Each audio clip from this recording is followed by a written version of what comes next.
మాజీ ఉప సర్పంచ్ అయినటువంటి శ్రావణ్ కుమార్ గారు మనతో ఉన్నారు. సార్, ఇప్పుడు ఇంతకుముందు గ్రామ పంచాయతీగా ఉన్నటువంటి ఉద్యమర్రి ఇప్పుడు మున్సిపాలిటీ అయిపోయింది.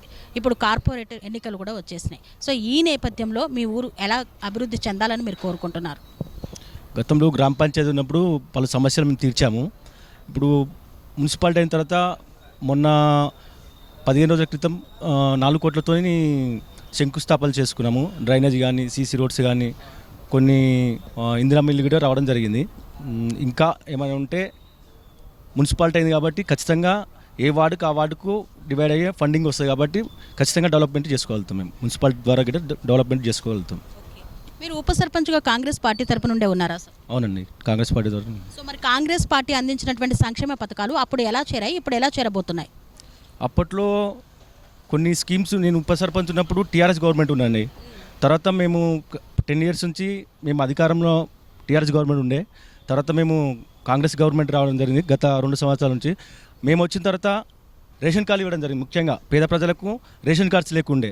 అలాగే సన్నబియ్యం మన సీఎం గారు హామీ లేకున్నా కానీ సన్నబియ్యం అనేది జరిగింది. అది 45 రైట్స్తో ఇవ్వడం జరిగింది. చాలామంది అప్పుడు బయర్స్ అమ్ముకునే వాళ్ళు. ఇప్పుడు ప్రతి ఒక్క ఇంట్లో ఇంక్లూడింగ్ నేను కూడా తింటున్నా అంటే అర్థం చేసుకోండి. ప్రతి ఇంటికి సన్నబియ్యం అందుతుంది అంటారు. సన్నబియ్యం అంతేనండి 100%. దాంతోపాటు ఉచిత కరెంటు, మహిళలకు ఉచిత బస్సు అన్నీ అమలు అవుతాయి. ఉచిత బస్సు వల్ల ఎలాంటి ఉపయోగం లేదని జనాలు అంటున్నారు, మీరేమంటారు? అది మహిళలకు తెలుస్తుందండి.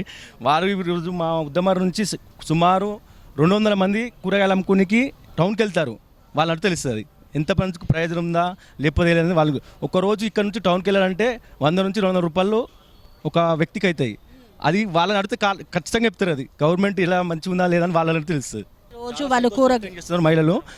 కాకపోతే వాళ్ళు ఏంటంటే ప్రతిపక్షాలు దాన్ని వ్యతిరేకం చేస్తున్నాయి. సెరెనిటీ మోడల్ హై స్కూల్ విద్యార్థులకు అమ్మఒడి, సామాన్యులకు అందుబాటులో ఉన్న బడి సెరెనిటీ.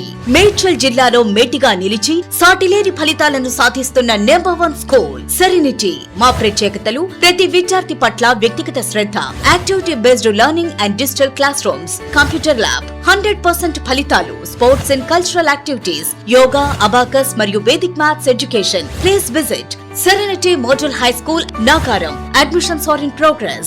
Call 040-271-46899 and 040-271-48699.